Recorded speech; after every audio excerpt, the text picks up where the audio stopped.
Queridos, desculpem por não conseguir responder todas as perguntas, mas vamos, à medida que a gente for tendo um tempinho aí, depois dessa nossa última palestra, certo? Hoje à noite é mensagem, é pregação, uma pregação com um tema diferente daquilo que a gente tem estudado ao longo da conferência, mas a gente pode conversar, talvez tirar uma outra dúvida depois de agora de manhã, desse tempo, e também à noite, talvez um pouquinho antes do culto ou depois do culto, que a gente vai poder conversar mais. Lembrando que as nossas palestras, elas não são exaustivas, né? Elas não conseguem tratar de todos os temas, a gente poderia falar sobre muitas outras coisas, inclusive como interpretar as Escrituras, né? Como levar em conta também quando nós estamos lendo o texto bíblico, por exemplo, o elemento humano, né? Deus usou seres humanos para comunicar a sua mensagem. E Ele mantém esses seres humanos com as suas faculdades, conscientes, escrevendo e produzindo texto, né? A gente tem que lembrar que o processo de inspiração não foi um processo de ditado, certo? Deus não chegou para Pedro e disse, vai lá Pedrão, estou ditando aí, anota o que eu estou falando. Não, Pedro escreveu a sua carta e de maneira sobrenatural o Espírito foi guiando Pedro para registrar as próprias palavras de Deus, na primeira carta de Pedro e na segunda carta de Pedro. Então o processo que Deus usa é um processo sobrenatural, mas não é necessariamente um processo de ditado. É Deus guiando os autores bíblicos, o Espírito Santo, como Pedro vai dizer na sua segunda carta que nós lemos ontem, para que eles registrassem a palavra de Deus, o texto sagrado, o texto inspirado. Pensando em obras importantes sobre esse tema que a gente tem falado, eu queria fazer algumas sugestões para vocês. Não são todas as obras usadas nas palestras que eu estou dando aqui, ok? Quem lê em inglês, quem tem leitura em inglês, eu posso depois também recomendar algumas obras em inglês e até mesmo artigos acadêmicos que serviram de base para algumas informações que eu coloquei nas palestras, mas a princípio eu quero indicar esses 5 livros para vocês, ok? Então, por onde começar? E eu destaquei um deles, tem um aí que está centralizado aí, que é o livro editado pelo Wayne Grudem, pelo John Collins e pelo Thomas Schreiner, chamado Origem, Confiabilidade e Significado da Bíblia. Então, esse livro é um bom ponto de partida para você entender temas como o cânon do Antigo Testamento que nós falamos ontem, o cânon do Novo que vamos falar agora pela manhã, inspiração, questões de inerrância e assim por diante. Então, esse é um bom ponto de partida para você entender a doutrina das Escrituras. Um outro livro que é maior, se você quiser aprofundar, é esse segundo livro, de cima para baixo, ou de baixo para cima, porque são 3 linhas, né? Você tem um livro aí chamado Introdução Geral à Bíblia, publicado por Edições Vida Nova. É um texto editado pelo Norman Geisler e por um outro autor. O nome dele é Introdução Geral à Bíblia. É um livro muito grande e que traz muita informação preciosa sobre inspiração, sobre inerrância, sobre cânon, a questão dos manuscritos. A gente não teve tempo aqui para falar sobre a questão do processo de cópia do texto sagrado. Vocês sabiam que nós temos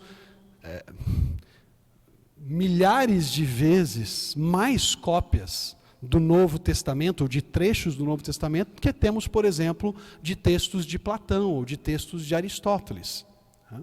Alguns autores clássicos, a gente tem aí entre 10 e 20 cópias dos textos desses autores clássicos, né? Cópias com o texto grego, por exemplo, né? Quando a gente pensa em Platão e Aristóteles. Enquanto no Novo Testamento, a gente está falando de mais de 5.000 cópias. Então a gente consegue reconstruir o Novo Testamento com mais segurança do que a gente consegue reconstruir uma República de Platão, ou do que uma Ética Nicômaco escrito por Aristóteles. Então, onde é que a gente vai encontrar mais informação sobre isso? Porque aqui a gente não vai ter tempo para falar de tudo. Vocês podem recorrer a esse livro do Norman Geisler e do Nix, né, eu esqueci o primeiro nome dele aqui, chamado Introdução Geral à Bíblia, publicado por Edições Vida Nova. Sobre o cânon do Antigo Testamento, especificamente um livro detalhado sobre o cânon, o livro do F.F. Bruce. Tá? F.F. Bruce foi um acadêmico do Novo Testamento extremamente respeitado, um acadêmico inglês, e já falecido. Tive oportunidade recentemente, inclusive, de revisar um livro dele, um comentário de Gálatas, que vai sair em português por Edições Vida Nova, e ele escreveu esse belo livro chamado O Cânon das Escrituras. Então vocês podem recorrer a esse livro para saber com mais detalhes sobre como foi o processo canônico. Por último, a Teologia Sistemática do N. Gruden tem uma introdução grande sobre a doutrina das Escrituras. Se vocês querem uma outra referência à teologia sistemática, eu também recomendaria a Teologia Sistemática de um autor chamado Millard Erickson. Ele tem uma introdução considerável sobre a doutrina da Bíblia também. E, por fim, vocês estão vendo esse livro aí chamado Panorama do Antigo Testamento. O autor, o Gleason Archer, fala bastante sobre essas questões introdutórias, obviamente mais aplicadas ao Antigo Testamento. Tá bom?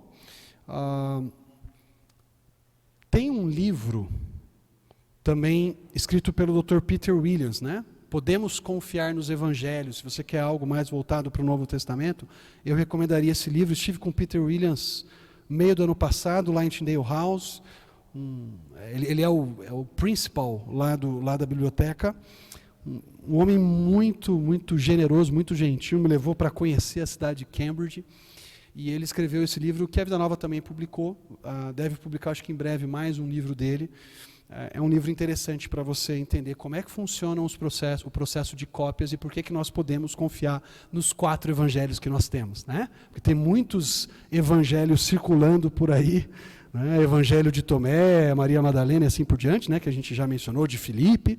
Então, por que os evangelhos ortodoxos são os 4 evangelhos? Né? Mateus, Marcos, Lucas e João. E esse é um bom livro para você entender essa questão. Ok? Então, mais uma introdução, recomendações aqui para vocês.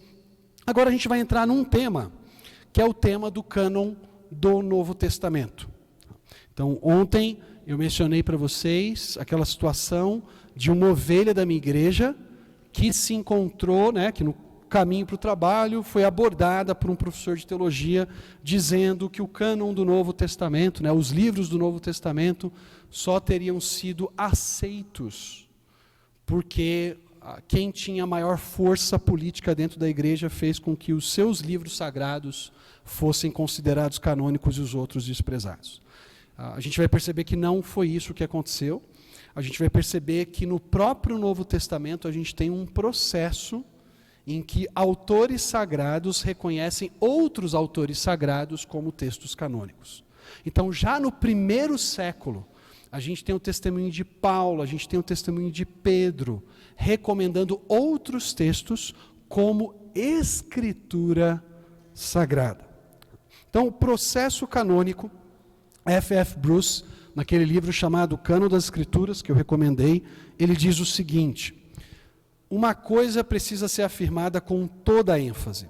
Os livros do Novo Testamento não se fizeram possuídos de autoridade pela igreja pelo fato de passarem a ser incluídos formalmente em uma lista canônica. Então não foi lá, o Concílio X fez uma lista de livros canônicos, pronto, agora eles são canônicos. Não foi assim, da noite para o dia. Ao contrário, a igreja os incluiu no cânon porque já os considerava divinamente inspirados, reconhecendo-lhes ou atribuindo-lhes, né, o valor inato e a autoridade apostólica direta ou indireta. Então, o papel da igreja é muito mais reconhecer a natureza inspirada desses textos do que definir se eles são inspirados ou não. A igreja, ela reconhece, a igreja não determina qual texto é inspirado e qual não é, porque a qualidade de inspirado é inerente ao próprio texto. A igreja simplesmente, ao longo, especialmente do primeiro século, foi reconhecendo esses textos que tinham a natureza divina, ou tinham origem divina. Quais são os textos do Novo Testamento? Nesse sentido, católicos e evangélicos estão de acordo, especialmente a Igreja Católica Romana e a Igreja Evangélica, ambas aceitam como livros canônicos do Novo Testamento os 4 evangelhos. O livro mais histórico sobre o início da igreja, que é o livro de Atos. As epístolas paulinas, que nós conhecemos, né? Elas estão organizadas, boa parte delas, por ordem de tamanho. Então, Romanos é a maior, né, até chegar ali em 2 Tessalonicenses. Depois a gente tem as chamadas epístolas pastorais. 1 Timóteo, 2 Timóteo e Tito. Por fim, a menor epístola paulina, que é a epístola de Filemão.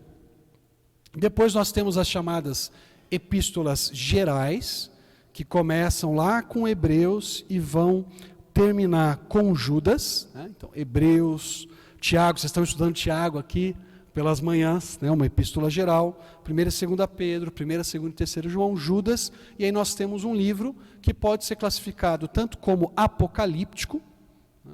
Mas que está dentro do gênero mais amplo da profecia. Se a gente entender o Apocalipse como um subgênero da profecia, então o próprio João vai chamar o seu texto de as palavras desta profecia, né, no comecinho do seu texto. Okay? Então, esses são os nossos textos canônicos, os textos que a igreja reconheceu como imbuídos da autoridade divina. Passar um pouquinho mais aqui. Como é que o processo canônico se dá? Então vamos entender como é que a igreja foi reconhecendo esses textos do Novo Testamento como sendo palavra de Deus tanto quanto o Antigo. Nós vimos ontem que já na época de Jesus havia um cânon do Antigo Testamento estabelecido. Nós olhamos para o testemunho interno do Antigo, olhamos para textos como o livro de Eclesiástico, Macabeus, o testemunho de Flávio Josefo, o próprio testemunho de Jesus, e todos eles apontavam para um cânon dividido em 3 partes, que era assim que os judeus dividiam o seu cânon, certo? A lei, os profetas e os escritos. Então, esses textos são chamados no Novo Testamento, são citados e são chamados de escritura. Você vai ver Paulo dizendo, olha, a Escritura diz, ou o Espírito Santo por meio do profeta disse. O Novo Testamento cita textos que não são canônicos. O livro de Judas não cita um texto de Enoque, cita, mas ele não chama o texto de Enoque de Escritura. Ele não diz, o Espírito Santo disse. Não, ele faz referência a uma passagem daquele texto, mas não chama aquele texto de Escritura. Assim como Paulo, no seu discurso em Atenas, em Atos 17, ele vai citar um poeta grego, Arato. E ele fala para os gregos atenienses ali, olha, como um dos seus profetas diz. Ele não diz que aquele profeta é inspirado. Ele usa a palavra um dos seus poetas diz, né? Ele não diz que esse poeta é inspirado, ele só usa o trecho desse poeta, a fala desse poeta, né? Nele nós nos movemos, vivemos e existimos para fazer o seu gancho, e apresentar o evangelho para aquelas pessoas, ok? Então, sempre que você tem uma introdução assim, a Escritura diz, ou está escrito, você pode ter certeza que o que vem na sequência, se você olhar para todo o Novo Testamento, pode investigar, é sempre um dos 39 livros do Antigo Testamento que nós temos. Então, o Antigo Testamento era escritura. Como é que nós percebemos esse movimento também com os livros do Novo Testamento? A gente começa a observar isso já em Paulo.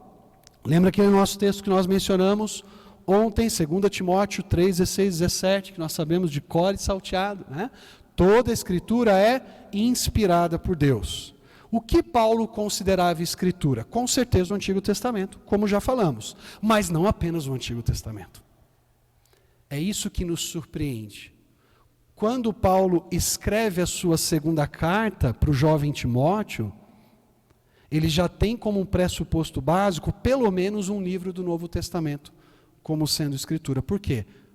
Quando nós vamos para a primeira carta, para 1 Timóteo, nós vemos Paulo citando o Evangelho de Lucas e chamando o Evangelho de Lucas de Escritura.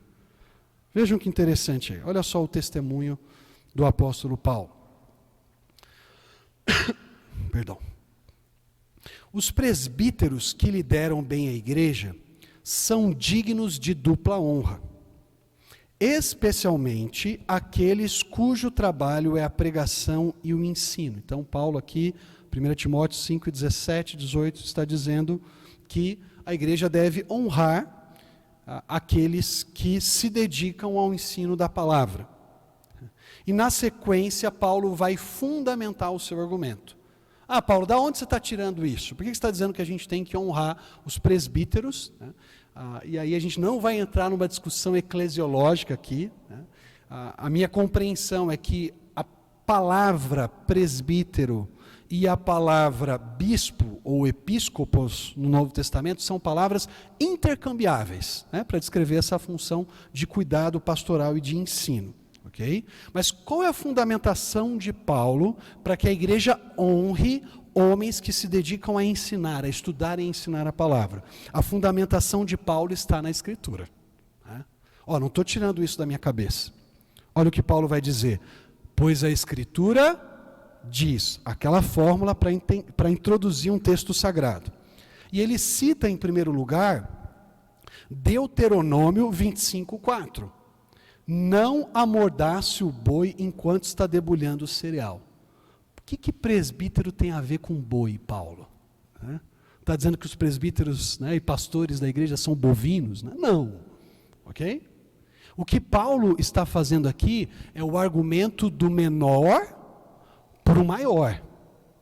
Paulo está dizendo, se a lei diz que um animal é digno de comer aquilo no que ele está trabalhando, então você não amordaça o boi, mas você deixa ele debulhando, ele pode se alimentar do cereal, quanto mais seres humanos criados à imagem de Deus, que estão se dedicando ao povo de Deus para ensiná-lo as verdades do próprio Deus. Então Paulo está usando um argumento muito comum no judaísmo daquela época, que era do menor para o maior. Se um boi é digno de comer o cereal que ele está debulhando, o presbítero, o pastor da igreja, ele também é digno de ser sustentado pelo trabalho que ele realiza. Esse é o argumento paulino aqui. Ele está citando as Escrituras, ele está citando Deuteronômio 25:4, mas ele não para aqui. E ele acrescenta mais um texto da Escritura, porque a Escritura diz, não amordace o boi enquanto está debulhando o cereal. E, aí ele cita a Escritura de novo, o trabalhador merece o seu salário. E a pergunta que fica para a gente é, onde está essa declaração que eu já deixei aí entre colchetes para vocês, certo? Essa declaração está em Lucas capítulo 10, versículo 7. Paulo está dizendo para o jovem Timóteo que o texto de Lucas, no Novo Testamento, é tão escritura quanto o texto de Deuteronômio. Olha só, o Novo Testamento reconhecendo a autoridade de um outro texto do Novo Testamento. Se Paulo quisesse simplesmente fazer referência a uma declaração de Jesus de uma forma mais ampla, ele o teria feito, e ele faz isso, por exemplo, na carta de 1 aos Coríntios. Ele fala, olha, eu tenho uma ordem do Senhor sobre esse assunto aqui, e ele declara algo que Jesus havia falado. Mas aqui ele coloca a declaração de Jesus no contexto de Escritura, presumindo que Timóteo teria esse texto, ou teria acesso a esse texto, que continha essa declaração de Jesus, e o trabalhador é digno do seu salário, o trabalhador merece o seu salário. Então, Paulo está tratando Lucas, capítulo 10, 7, como escritura, assim como o texto de Deuteronômio 25, que fazia parte do Antigo Testamento. Então, a gente percebe que para os autores do Novo Testamento, o Antigo Testamento é escritura? É, mas não apenas o Antigo Testamento é escritura. Existem textos do Novo Testamento que já estão sendo reconhecidos como palavra de Deus, que serve inclusive de base para o argumento que Paulo faz aqui. Nós não temos apenas o testemunho de Paulo, nós temos também o testemunho do apóstolo Pedro. Tá? Então, se você vai para a segunda carta de Pedro, no capítulo 3,16, que eu vou projetar aqui para vocês, Pedro chama as cartas de Paulo de escritura também. O próprio Pedro, apóstolo, reconhece, o próprio Pedro, que teve aquele atrito com Paulo lá no livro de Gálatas 2, certo? Reconhece a inspiração das cartas paulinas, dos textos que Paulo escreveu. Vejam aí 2 de Pedro 3, 15 e 16. Tenham em mente que a paciência de nosso Senhor significa salvação, como também o nosso amado irmão Paulo lhes escreveu. Então, tinha algo que Paulo tinha registrado para aqueles irmãos, com a sabedoria que Deus lhe deu. Ele escreve da mesma forma em todas as suas cartas, falando nelas destes assuntos. Então, ele está fazendo referência aos textos de Paulo, especialmente as cartas que ele escrevia para as igrejas. Suas cartas contêm algumas coisas difíceis de entender, as quais os ignorantes e instáveis torcem. Então, Pedro está dizendo, olha, tem gente que está torcendo aquilo que Paulo diz, está corrompendo a mensagem de Paulo nas cartas dele. E essa galera que faz isso, não faz isso só com as cartas de Paulo, faz também com as demais escrituras para a própria destruição. Quando Pedro usa a expressão grega, né, toloipongrafê, né, como fazem com as demais escrituras, ou o restante das escrituras, ele está incluindo a carta de Paulo dentro do conjunto de livros que são chamados de escrituras. Olha, é como se a gente falasse assim, ó, ele faz isso com o livro de Gênesis como faz com o restante das escrituras. Né? Eu estou incluindo o livro de Gênesis, dentro da minha fala, como parte das escrituras. É o que Pedro está fazendo aqui. Eles fazem isso com as cartas de Paulo, como fazem com o restante das escrituras, identificando as cartas paulinas como texto sagrado também. Então a gente tem, já no primeiro século, enquanto os textos estão sendo produzidos e escritos, os apóstolos reconhecendo outros textos escritos por apóstolos, ou até mesmo por pessoas próximas a eles, no caso de Paulo. Gente, lembrem-se que Lucas, que escreveu o Evangelho e depois Atos, foi um companheiro de Paulo em parte das suas viagens. E Paulo tinha acesso ao texto de Lucas e diz que esse texto é escritura. E Pedro está consciente das cartas de Paulo que estão circulando. E está dizendo, gente, as cartas de Paulo são tão escritura sagrada quanto os textos do Antigo Testamento.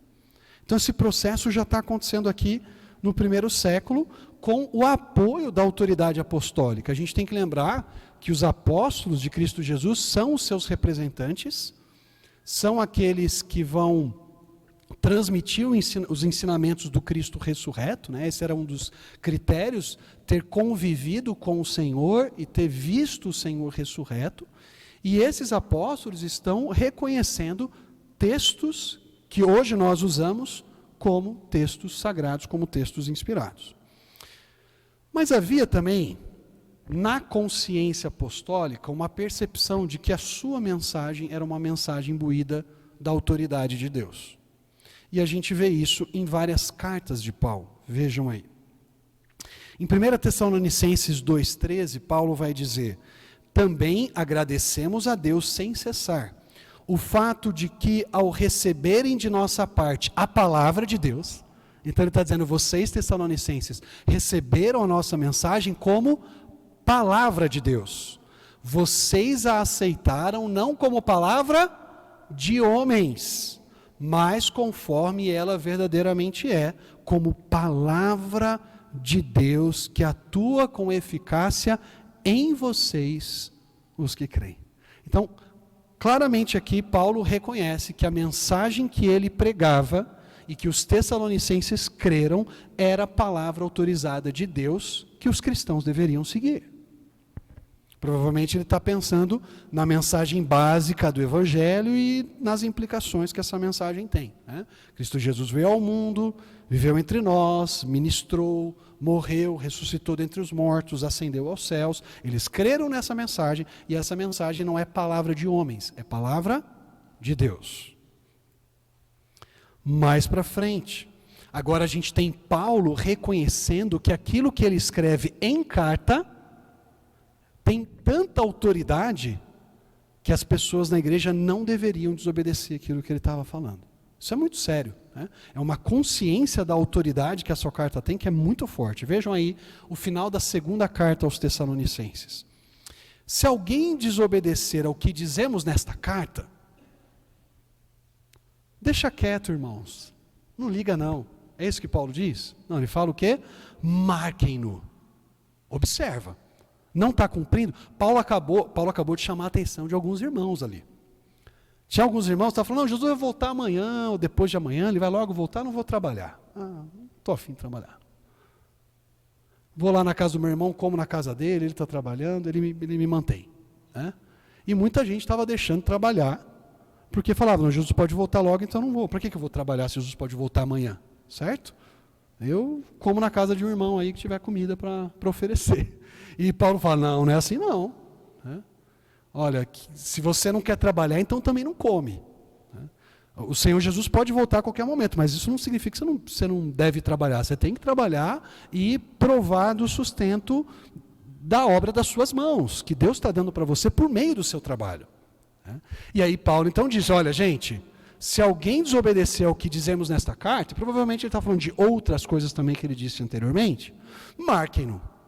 E não se associem com ele. Não fique falando, é isso aí, irmão, vamos trabalhar não. Para que ele se sinta envergonhado. Contudo, não o considerem como inimigo, mas chamem a atenção dele como irmão. Então você está vendo o irmão que não está cumprindo as ordens dessa carta, chega para ele e fala, irmãozão, está vendo Adão lá trabalhando no jardim? Desde o início Deus criou o homem para trabalhar. Então, bora trabalhar e bora buscar o sustento com as mãos, com as capacidades que Deus deu a você. Ok? Então veja, Paulo está dizendo que aquilo que ele está escrevendo aqui tem que ser obedecido. E os cristãos não devem apoiar a desobediência à carta, pelo contrário, devem chegar naquele irmão ou naquela irmã e chamar a atenção devida. Ok? A gente continua caminhando um pouco mais. Paulo está falando sobre a questão de ordem no culto, certo? Corinto tinha alguns probleminhas de desordem no seu culto público.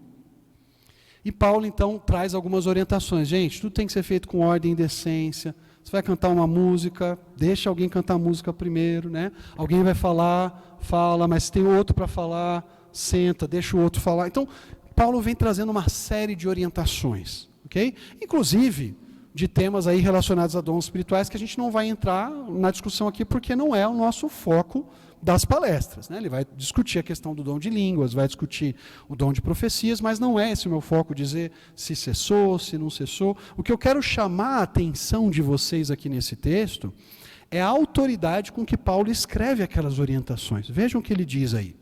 Se alguém pensa que é profeta ou espiritual, reconheça que o que eu estou lhes escrevendo é mandamento do Senhor. Olha só, Paulo está consciente de que aquilo que ele está colocando naquela carta para aqueles irmãos é mandamento do próprio Deus. Não é simplesmente um conselho de Paulo, gente, eu acho melhor que vocês façam assim. Não, é palavra de Deus. É mandamento do Senhor. Se você ignorar isso, né, ou se essa pessoa ignorar isso, ele mesmo será ignorado. Aqui é uma palavra pesada de maldição sobre quem desobedece a palavra de Deus por meio do apóstolo Paulo, né? É o tipo de fórmula, estava mencionando, né, fórmulas aí nas perguntas e respostas, é o tipo de fórmula que nós encontramos às vezes no Antigo Testamento, encontramos também no livro de Apocalipse. O livro de Apocalipse vai dizer, olha, se alguém tirar alguma das palavras que está aqui, o seu nome será tirado do livro da vida. E se alguém acrescentar algo a essas palavras aqui que eu escrevi, as pragas desse livro vão ser acrescentadas. Então, existe essa fórmula para dizer, olha, o que eu estou falando aqui é algo muito solene e deve ser obedecido. Tá? Então, a gente tem essa consciência dos apóstolos de que eles estavam escrevendo textos que eram palavra de Deus. Não apenas reconhecendo outros textos como canônicos, como palavra de Deus, mas também indicando que os seus próprios escritos eram escritos sagrados que o povo de Deus deveria honrar e obedecer.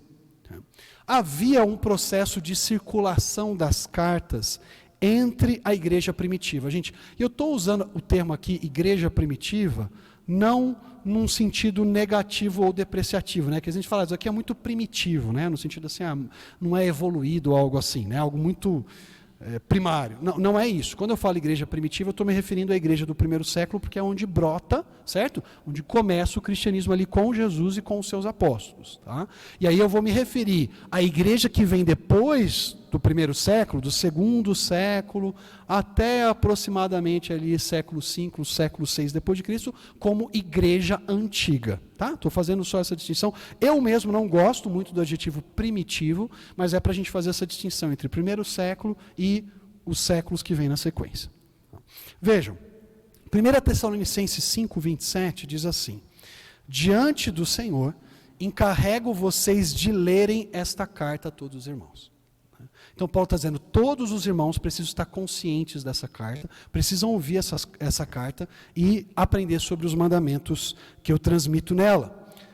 Entre as igrejas, uma trocava a carta com a outra, que Paulo escrevia. Olha que legal aqui, Colossenses 4:16. Depois que esta carta for lida entre vocês, ou seja, a carta escrita aos Colossenses, façam que também seja lida na igreja dos Laodicenses. Então a carta não é para ficar só com vocês, é para ela circular. Havia uma consciência de que a mensagem de Paulo ia além daquela igreja local para quem ele enviou. Né? E essa carta, depois que ele fala, né, e que vocês igualmente leiam a carta de Laodiceia, nós não sabemos exatamente que carta é essa. Né? Se o pessoal de Laodiceia tinha recebido alguma outra carta de Paulo, alguém mandou lá. Por exemplo, a gente tem a carta aos Efésios, que provavelmente era uma carta circular. Ela foi rodando pelas igrejas da Ásia Menor. Aqui, talvez, Paulo esteja fazendo referência a essa carta que circulou naquela região. Ok. Além de Paulo, nós temos o testemunho do próprio João, de que o seu texto deveria ser lido e recebido e obedecido. Vejam aí, Apocalipse 1, versículos 3 e depois 10 a 11. Feliz aquele que lê as palavras desta profecia, e felizes aqueles que ouvem e guardam o que nela está escrito. Então não basta ouvir ou ler as palavras dessa profecia, é necessário o quê? Guardá-las, obedecê-las, porque o tempo está próximo. No dia do Senhor, achei-me no Espírito, aqui já o versículo 10, e ouvi por trás de mim uma forte voz, como trombeta, que dizia: escreva no livro que você vê e envie às 7 igrejas.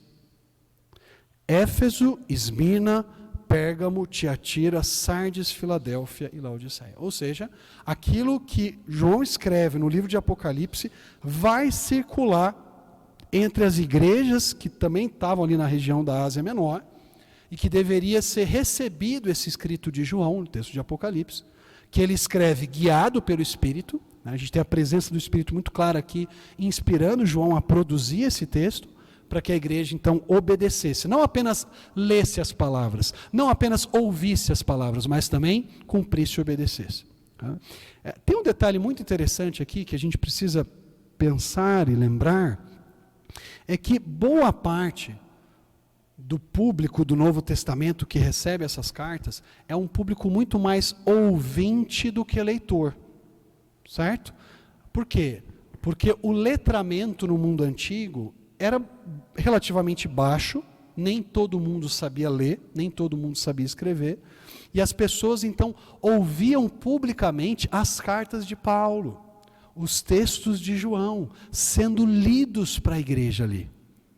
Então imaginem, queridos, Paulo manda uma carta para os filipenses, aquela carta aos filipenses vai ser lida publicamente. E as pessoas vão escutar e vão buscar obedecer o que Paulo está dizendo ali. A carta aos Coríntios, a mesma coisa. A segunda carta de Pedro, também. Então, essas cartas elas eram produzidas, escritas pelos apóstolos, em especial para serem lidas. Às vezes o pessoal pergunta, pastor, o que o senhor acha de ouvir a Bíblia? Eu acho excelente ouvir a Bíblia. Né? É bom você ler porque você consegue observar com mais atenção os detalhes do texto. Você pode voltar, reler de novo, tal, mas se você tem a opção de também ler a Bíblia, sei lá, quando está indo para o trabalho, era assim que os primeiros cristãos tinham contato com o Novo Testamento. Eles muito mais ouviam do que liam, porque nem todos eles sabiam ler. E, gente, a gente está falando de um período pré-Gutenberg, certo? Não tinha imprensa. Não é assim, toma aí uma cópia aí da carta de Paulo. Demorava para produzir cópia. E aí você tinha todo o cuidado do escriba, para copiar aquilo ali e tudo mais. Então não era todo mundo que tinha uma cópia de uma carta de Paulo assim facilmente. Ela era lida e preservada. Isso mostra quão importantes esses textos eram, porque eles foram preservados e copiados e copiados e copiados, a ponto de hoje, como eu já mencionei, termos mais de 5.000 cópias do texto, né, ou de trechos do Novo Testamento. Né? Joia. Depois disso, o que acontece depois do primeiro século? Os 27 livros do Novo Testamento passam a ser usados com bastante constância. Então você pega os pais da igreja, você pode pegar Policarpo de Esmirna, você pode pegar Inácio, você pega os chamados pais apostólicos, o Didaquê, você vai encontrar citações e mais citações do Novo Testamento. O Novo Testamento passa a ser citado com frequência, assim como o Antigo Testamento era citado pelos autores do Novo. Então, depois disso, você vai ter Justino Marte, né, que eram apologistas, vários pais da igreja, Agostinho, Jerônimo, Orígenes, Clemente de Alexandria, e assim por diante, citando com frequência porções das cartas de Paulo, do texto de Apocalipse, da primeira carta de Pedro, de um dos evangelhos e assim por diante. Então a igreja passa a utilizar esses textos e tratá-los como livros sagrados. Alguns desses livros são discutidos e debatidos? São. Ok? O fato deles serem debatidos tira deles a qualidade de texto sagrado? Não. Apenas indica que algumas igrejas e alguns locais tinham que lidar com as suas dúvidas, mas que ao longo desse tempo os textos sagrados foram sendo reconhecidos, até que finalmente na segunda metade do século IV depois de Cristo, a gente está falando do ano 350 em diante, você já tinha consolidado, especialmente na igreja ocidental, os 27 livros do Novo Testamento. Já não se debatia mais se eles eram inspirados ou não. Quais são os textos que vão ser discutidos, que vão ser falados sobre? Né? O texto de Tiago, o texto de Hebreus, o texto 2 de Pedro e o texto de Apocalipse. Então esses são os textos mais debatidos. O texto de Hebreus a gente sabe, por exemplo, qual seria a razão para se debater a canonicidade do texto de Hebreus? Quem se arrisca a dizer? O autor. Quem que é o autor de Hebreus? A gente não sabe. Provavelmente o pessoal do primeiro século sabia, por isso já reconhecia esse texto como texto sagrado. Mas depois perdeu-se a indicação de quem era o autor exato. Alguns vão dizer, inclusive você tem muitos pais da igreja atribuindo ou reconhecendo que Hebreus teria sido escrito pelo apóstolo Paulo. É possível? É possível. Outros vão dizer que Apolo poderia ter sido o autor de Hebreus, ou Barnabé. Né? Então você tem um debate, talvez a melhor conclusão seja a conclusão de Orígenes.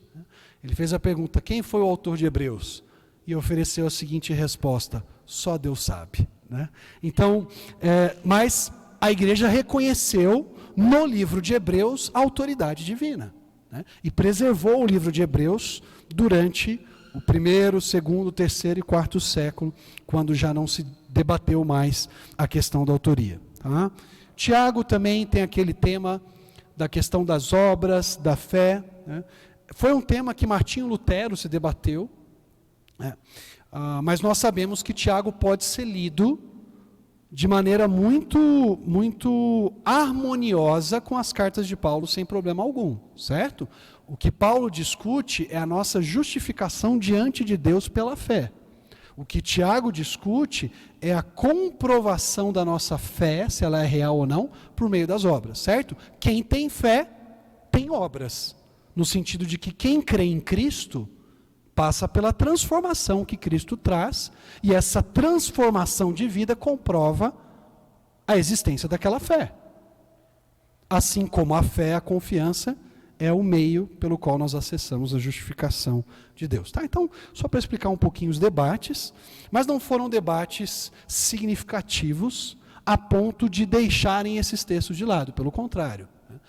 A maior parte da igreja continuou crendo, aceitando e reconhecendo esses textos canônicos, seguindo aquilo que nós encontramos já em princípio no Novo Testamento, quando Paulo e Pedro reconhecem textos como sagrados. O primeiro autor cristão a usar o termo Kaine diatheke, Novo Testamento, foi Irineu, bispo de Lyon, ou Lyon, onde hoje é uma cidade francesa. Ele vai citar, vai usar a terminologia Novo Testamento.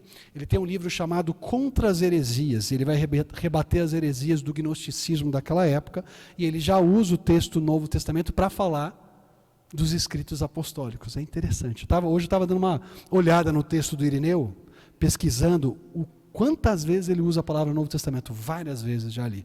E atribui isso àquilo que os apóstolos revelaram como representantes do Cristo ressurreto. As versões antigas do Novo Testamento já vão reconhecendo a maior parte dos livros, então, versões latinas, você pega a Vulgata Latina, por exemplo, estão lá os 27 livros. Você pega a Vetus Latina, eu estou falando de uma versão que é mais antiga do que a Vulgata, você também já vai encontrar os 27 livros do Novo Testamento ali. Até que a gente vai chegando, então, no século IV depois de Cristo, e há um consenso, a consolidação de um reconhecimento da igreja como um todo, especialmente a igreja ocidental. Com a igreja oriental demora um pouquinho mais, a igreja oriental vai chegar a esse consenso também, ao mesmo consenso da igreja ocidental, por volta do século V, do século VI, mas na igreja ocidental a coisa já vai começando antes, de que os 27 livros, tais quais nós temos, são palavra divina. E isso fica muito evidente na carta de um pai da igreja chamado Atanásio de Alexandria. Foi o Atanásio que eu citei ontem aqui para vocês.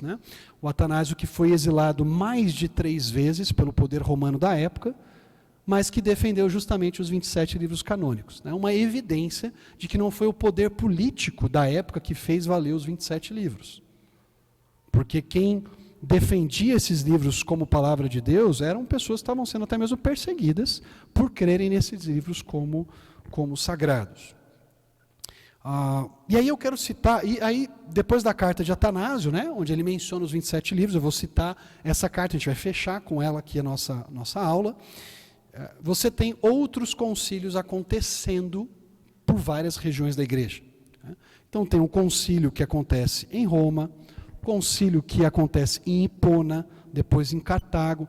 Pessoal, olha que interessante, Hoje a África do Norte, que é dominada pelo islamismo, foi o berço da fé cristã.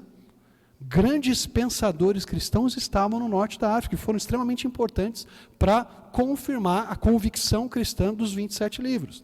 E acontecem, tanto em Hipona quanto Cartago, a gente está falando do norte da África. São cidades onde hoje está, na verdade, a Argélia. Então, nas cidades onde hoje é a Argélia. E por fim, o concílio de Calcedônia dá essa confirmação. No século V, gente, o concílio de Calcedônia, ele é conhecido como o último grande concílio universal da igreja, que católicos, protestantes e ortodoxos reconhecem, que é a respeito da pessoa de Jesus, a respeito da Trindade, e o próprio concílio de Calcedônia também confirma esse reconhecimento da igreja dos 27 livros canônicos. E aí eu quero terminar, quais foram basicamente os critérios aí de canonicidade do Novo Testamento que a gente vai identificando, né? A apostolicidade do livro, né? O livro geralmente foi escrito por um apóstolo ou alguém próximo a um apóstolo. Reconhecimento da autoridade do escrito pela igreja primitiva. Então, no primeiro século, esses livros já eram tratados como sagrados e foram sendo confirmados depois. E a harmonização com os livros dos quais não se tinha dúvida da inspiração. Então, eram livros que estavam em harmonia com os demais. É diferente, por exemplo, daquilo que a gente vê com os livros apócrifos quando vai para o Antigo Testamento, né? Então, por exemplo, a gente vai encontrar em um dos livros de Macabeus a ideia de você interceder pelos mortos. Mas a gente não encontra isso no restante do Antigo Testamento. Então, claramente, era um texto compreendido como não sendo palavra de Deus, já pelo judaísmo antigo. Tá?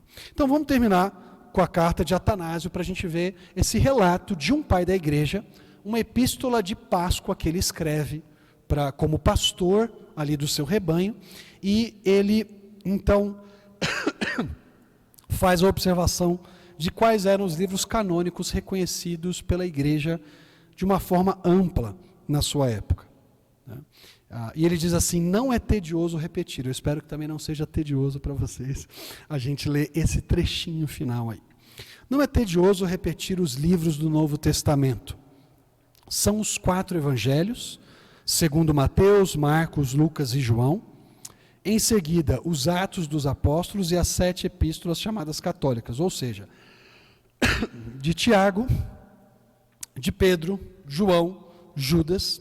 Em adição, vem as 14 cartas de Paulo. Aqui Atanásio inclui Hebreus como carta paulina, por isso que ele fala de 14 cartas de Paulo. Então, Atanásio cria que Paulo teria escrito o texto de Hebreus.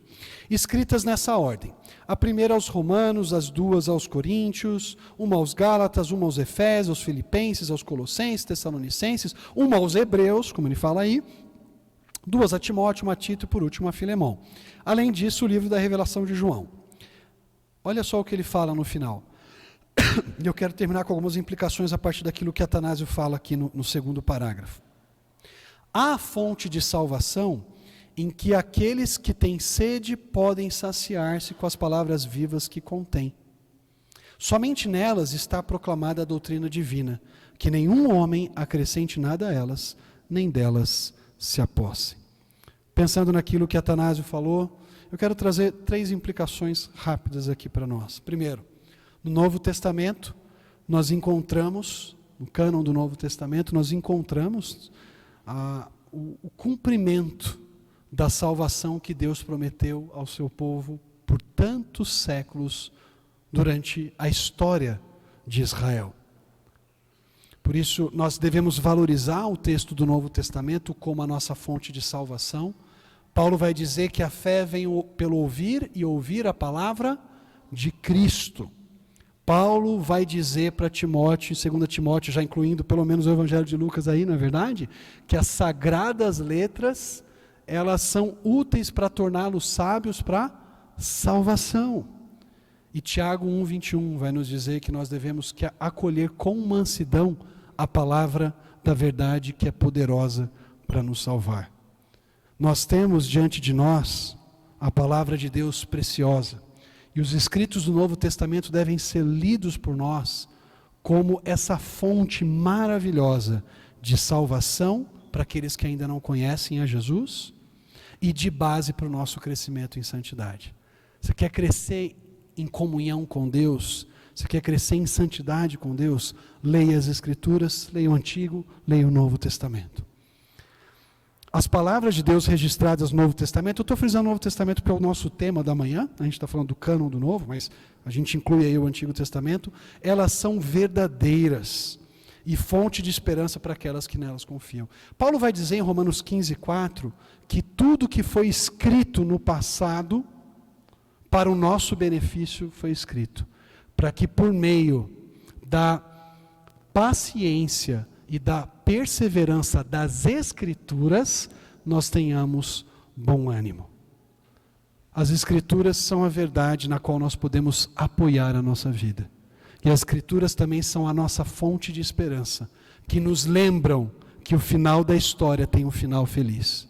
Nós sabemos quem vence no final da história, porque a Escritura nos diz isso. Quando nós chegamos no último livro, no livro de Apocalipse, nós encontramos aquele que é o fiel e verdadeiro, que destrói os inimigos de Deus e que traz o reino de Deus, um reino onde a paz e a justiça vão prevalecer. Então, você está desesperado, você está angustiado, está meio deprê, saiba que nas Escrituras você pode encontrar esperança. Se o teu chefe ele não tem o poder por si mesmo, mas se ele contribui para tirar a sua paciência, né? Ou se algumas situações desanimadoras têm colocado você para baixo, vá para aquela fonte de verdade segura, na qual você pode encontrar alegria e esperança, que é a palavra de Deus. Por fim, as Escrituras são a base de tudo o que cremos e o que praticamos. Nós não podemos fazer nada contra as Escrituras, porque ir contra as Escrituras é ir contra o Deus das Escrituras. Falar que a Bíblia é a palavra de Deus implica que desobedecer a Bíblia é desobedecer a Deus. Ao mesmo tempo que obedecer a Bíblia é, por implicação, obedecer ao próprio Deus. O chamado de Deus para nós nessa manhã é para nos curvarmos diante das Escrituras. E assim como Jesus, reconhecermos, está escrito. Diante dela, nós nos dobramos. A Escritura é Deus falando conosco. E eu termino com uma pequena história de uma menininha de 5 anos de idade, com a qual eu aprendi isso de maneira tão clara. Certo dia, na igreja que eu pastoreava, um dos professores estava falando assim: olha, a Bíblia é a palavra de Deus, é Deus falando com a gente. E a menininha falou: é verdade, professor. Você sabia que realmente Deus fala conosco por meio da Bíblia? Ele fala com a gente por meio da Bíblia. Deixa eu te mostrar. Ela pegou a Bíblia do professor e fez assim: olha Deus falando com a gente.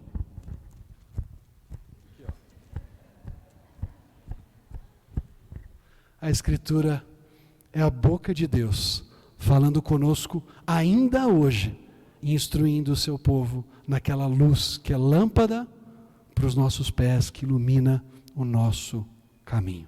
Vamos orar? Pai querido, nós te agradecemos pelo teu cuidado por nós, Pai. Te agradecemos porque o Senhor não nos deixou às cegas, o Senhor não nos abandonou na escuridão, mas o Senhor nos revelou a luz da tua palavra no Antigo e no Novo Testamento. Nós podemos ter a certeza de que aquilo que temos diante de nós não são meras palavras de homens, como Paulo lembra aos Tessalonicenses, mas são palavra de Deus de fato.